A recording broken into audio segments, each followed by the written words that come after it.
Respected President of the Indian Union Muslim League and of this evening, Professor Qadir Moideen, respected President of the Indian National Congress, Shri Rahul Gandhi, leaders of many other progressive-minded parties on the dais and in the audience, friends, I hope that covers everyone. I really feel that everything that needs to be said has been said, but I could not decline Mr. Kunjalikuti's kind invitation to add a few words, if only because I have the somewhat unusual distinction of having succeeded Shri Ahmed not only in one portfolio but in two. I succeeded him as Minister of State for External Affairs and a couple of years later as Minister of State for Human Resource Development. So I can truly stand here to say that I have walked in his footsteps. He was, as we've all heard all evening, an extraordinary human being, somebody who incarnated many of the best values of our country, of our culture, of our civilization, and with the personal qualities of decency and humility that many have recalled with such affection. I actually met him a decade before I came into Indian politics, because he sought me out at the United Nations. He'd heard about my work there.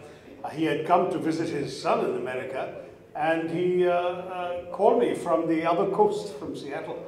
And we got to talk, we got to meet. He was incredibly gracious. I'll never forget the very warm welcome he gave me when I eventually returned to India and entered politics. Though I had been elected as a member of the Congress Party, my first entry into Parliament was Shri Ahmed, who brought me in and introduced me proudly to everyone.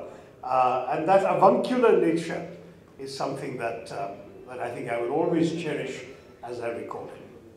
Many have spoken today about his contributions to representing India abroad, particularly his extraordinary network of friends and relationships in the Gulf countries, which he put to good use for the country. Many have spoken of the way in which he cooperated with people of all different political parties and persuasions. And I think it's important to recall that his effectiveness as a leader was precisely not just because of what he did, but because of who he was. Rahulji mentioned that he'd become an institution. But one of the reasons he had the longevity to become an institution is because he truly was a man without enemies. This was somebody whom everyone liked. Everyone felt respected by him, everyone in turn respected him. And I think these are human qualities we don't always find in our public life, and so we must particularly appreciate them when we have them. When we gather here in these numbers, so many of us have come to pay tribute to his memory. We recall all those good qualities. Members of his family who are here knew him, of course, far better than any of us, but we saw that on the public stage was this private man, this human being who had all the human qualities that we would want to appreciate. Many of the political leaders here have spoken about the theme of defending democracy and why in remembering Shri Ahmed we must also remember the importance of defending our democracy. Shri Ahmed incarnated, as Shyam Saran said, the great strength of Indian democracy, which is that in our country you can be many things and one thing.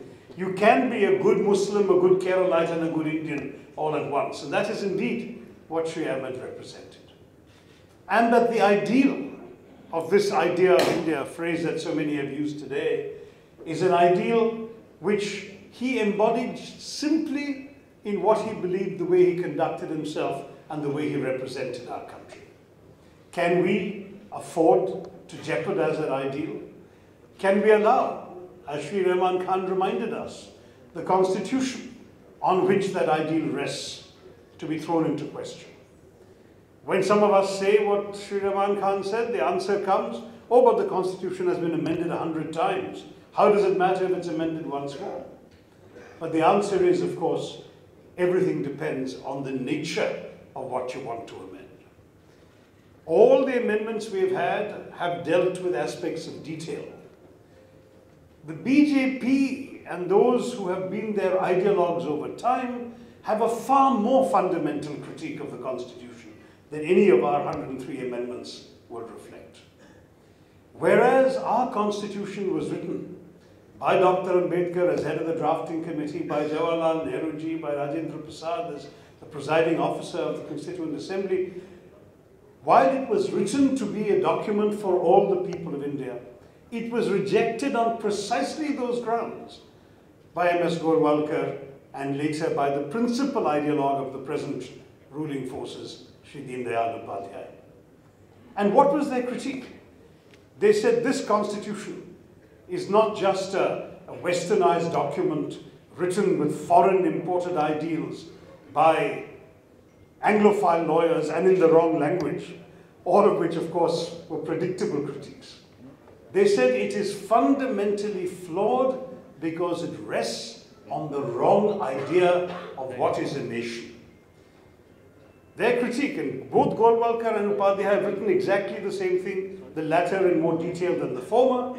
They both said, this constitution believes that the nation of India is a territory called India, and everyone living on it, all the people living on it, belong to India, and the constitution is for all of them.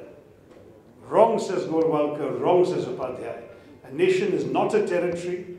It is therefore not all the people on it. A nation, they said, is a people, and the people can only be the Hindu people. And therefore the idea that the constitution should reflect the ideal of a Hindu Rashtra is fundamental to their view of what the constitution should say. So when we hear of constitutional amendments from that side of the political fence, this is not like any one of the other amendments that may enshrine women's rights or give you the right to take over land or question private property, whatever those issues may be. This is far more fundamental and goes to the heart of what the future of this country and the nature of this country is all about. That is why the living repudiation of that approach is the man we are honoring here today. Ahmed stood up for a different idea of India. He represented that idea abroad and he represented that idea at home. And he reminds us every day that the saffron and the green both belong on the Indian flag. Some people have forgotten. So I just want once again to recall that as we celebrate the importance of defending democracy, as we celebrate the life of a man who did defend Indian democracy, we must remember the great importance that when people leave us, it is their ideals and values, as said by many speakers today, that we must cherish. Let us hold on to this fundamentally important value, because if we don't appreciate what we have enjoyed, what we have taken for granted, we may lose it one day. I don't want to end on a disappointing or a pessimistic note.